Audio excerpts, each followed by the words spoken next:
Welcome to my channel Language and Literature. In the previous lecture, I tried to talk about parts of speech in general so that we can understand something about parts of speech, so that we can gain some sort of knowledge about parts of speech. But I also assured you that I would make separate videos on each and every part of speech so that our understanding regarding parts of speech goes beyond our general understanding. Today it's time to talk about noun elaborately so that we can know about noun in details. Today's lecture is actually based on those issues. I'll define noun first, and after the definition I'll move to the next section, that is the uses of noun, the way we can use nouns in sentence, and then later I'll talk about the classification of noun, and followed by the elaborate discussion in the final section. So from the previous lecture you have come to know something about noun. You know that noun refers to any name. It may refer to any particular name, it may refer to a general name, it may also indicate the names of groups or collection. Noun can also refer to the name of concept or idea. So we can understand that there are 5 types of nouns. Whatever name you actually come across in your real life is one of those 5 types of nouns, and on the basis of those 5 types of names we have 5 types of nouns and types.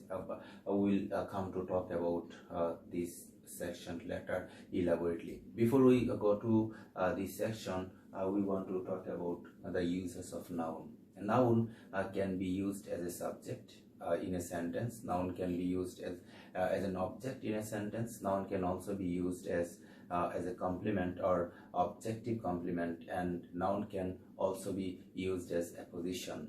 A noun is also seen as an object of preposition. So these are the ways through which we can use noun in a sentence. But in order to understand the uses of noun, we have to understand these issues: what object is, what do we know about complement or objective complement. We also need to know about apposition, and then of course we can understand the use of noun in the sentence. But these are the issues will be covered in a separate videos later. But for understanding of this lecture, I want to talk something about these aspects of sentence. What object is? Object simply receives the action of the verb. If any word does not receive the action of the verb, it is not called object, but it is called the complement. The function of complement is to complete the meaning of the sentence. Complement can be many types. It may be the adjective complement. For example, he is happy. Happy is not any object. It is an adjective, and it is working here as adjective complement. It only shows the state or condition of the subject. It does not receive the action of the verb. And then if I say he runs fast, here it also shows how he runs. Here the adverb modifies simply the verbs here, so it is adverbial complement. Complement can also be noun. For example, his name is Rahim. Rahim here is noun, and it is noun complement. So a noun can be used as subject. For example, Karim is a man. Karim here is subject. I eat rice. Rice is subject. And what is then objective complement? Objective complement refers to such noun which is preceded by an object, and that is called objective complement. For example, if I say I elected him the captain, here the captain noun and him is the object. So the noun captain is preceded by another object, that is him. So this is objective complement. So when we are done with the objective complement, we can talk about the apposition. Apposition is a technique through which we can provide actually extra information about any particular noun. For example, if I say Karim, the student, Karim, a good student, is loved by all. So a good student is a unit here. It is a noun phrase, and student is the keyword here, and student has been used here as noun. So it is the apposition. A good student is working as an apposition. providing us extra information about recording. So here student is the noun, and it is used as apposition here. Apposition can be used at the beginning of the sentence, at the middle of the sentence, and at the same time at the end of the sentence. So this is how we can use noun in a sentence. So we can use noun as a subject, we can use noun as an object, we can use noun as a complement or objective complement. Noun can be used as apposition too, and noun can also be used as an object of preposition. For example, I am fond of reading. Reading is the object here, and of is the preposition, and here it is working as gerund, and gerund, that means gerund works be like noun. So this is all about the uses of noun. Noun can be used in so many ways you have already come to know. After when we are done with that section, we can go to the classification. Noun can be classified from 2 points of views. One is the concrete and abstract noun, and another one is countable and uncountable noun. Concrete noun refers to proper noun, common noun, collective noun, and material noun. They are concrete nouns because they have external physical existence. That means that they can be perceived through our 5 senses. But abstract noun refers to such nouns which cannot be perceived through our 5 senses. We can only feel them. They don't have any physical existence. So this is the difference between concrete and abstract noun. So there is another group, and it is countable and uncountable noun. Countable noun refers to such nouns which can be counted. And these nouns can be preceded by article and number. They can be counted in number. For example, 5 pens, 2 men, 3 boys, like that. They can be preceded by number and article. But uncountable noun cannot be preceded by any article and number because they are uncountable noun. Uncountable noun always behaves like a singular subject, and that is why they take singular verbs too. But we should keep another issue in our mind, that some uncountable noun, some abstract noun can be used both countably and uncountably. For example, knowledge, education, experience, love, life, time, hatred.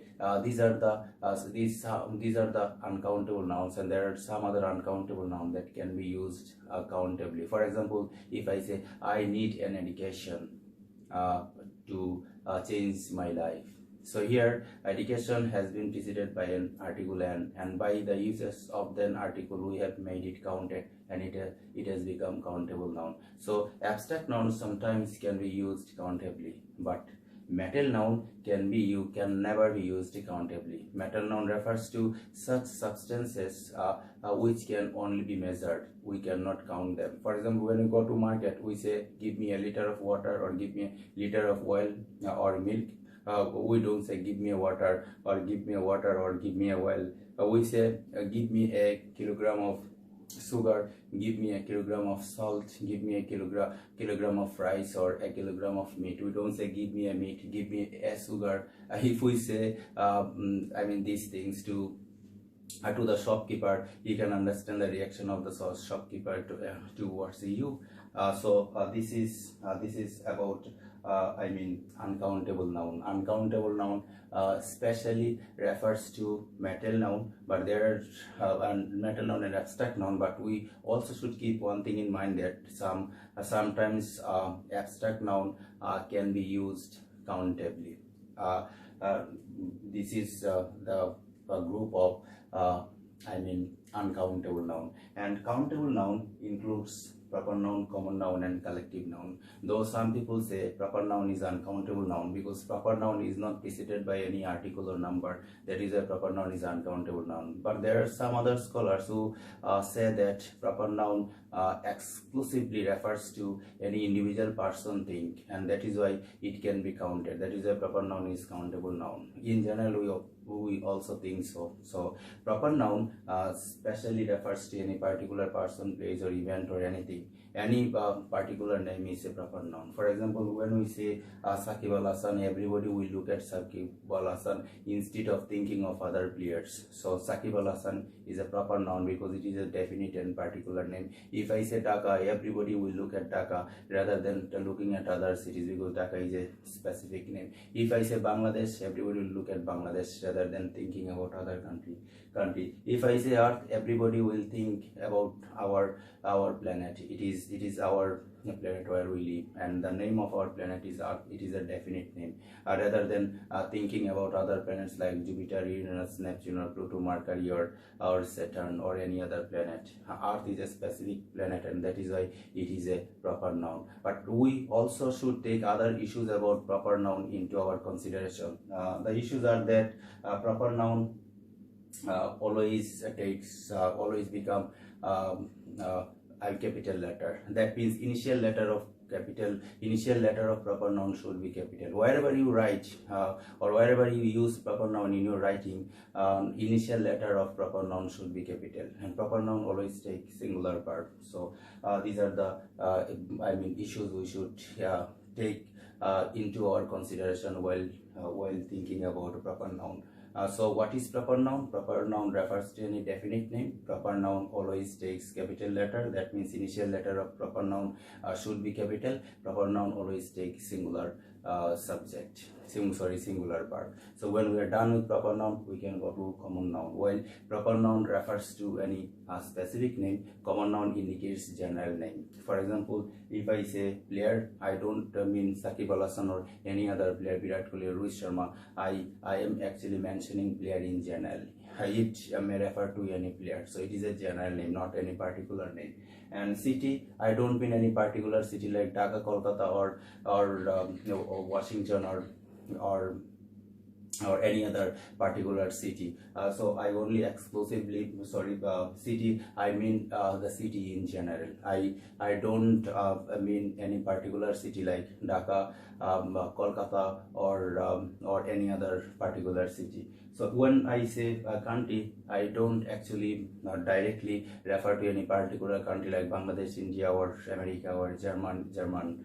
So it is the name of country in general. When I say planet, I don't exclusively mean our planet Earth or any other particular planet like Jupiter or Mercury. I only mean I mean Earth in general. It may be any planet from our solar system or any other solar system from any other galaxy. So it is the general name. When I say table, I don't particularly refer any particular table. It may be any table. So we can understand what common noun is. While proper noun refers to any particular name, common noun indicates general name. This is the difference between proper noun and common noun. When we are done with proper noun and common noun, we can go to the collective noun. Collective noun neither refers to any particular name nor indicates any general name. It mentions the names of collection, names of groups. For example, when I say a herd of sheep, I don't actually refer to any particular sheep,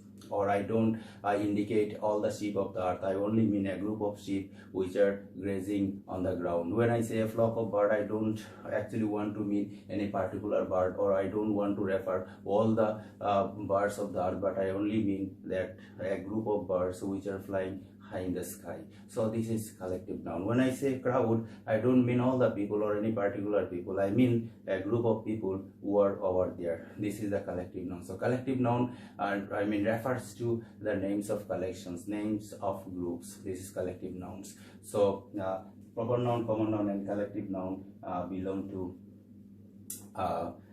countable noun because they can be counted. Metal noun and abstract noun in general are let's say uncountable noun, but we know that sometimes abstract noun can be used countably. So from this lecture we have come to know what noun is, and we know the way nouns are used in sentences. They are used as subject, object, complement, complement object, apposition, or as an object of preposition. And then from the classification, we have come to know that noun can be classified from 2 points of view: concrete and abstract noun. Concrete noun refers to such nouns which have external physical existence, but abstract noun does not have external physical existence. That means we cannot perceive them through our five senses. And there is another group, it is called countable and uncountable noun. Countable noun refers to such nouns which can be counted. That means these nouns can be preceded by article or number, but uncountable noun cannot be preceded by any article and number. So these are the things we have come to know about noun. So we hope that we have understood noun elaborately, and thank you very much for watching this video. In later videos or later I'll talk about other aspects of grammar in separate videos. Thank you very much for watching this video. Thank you very much.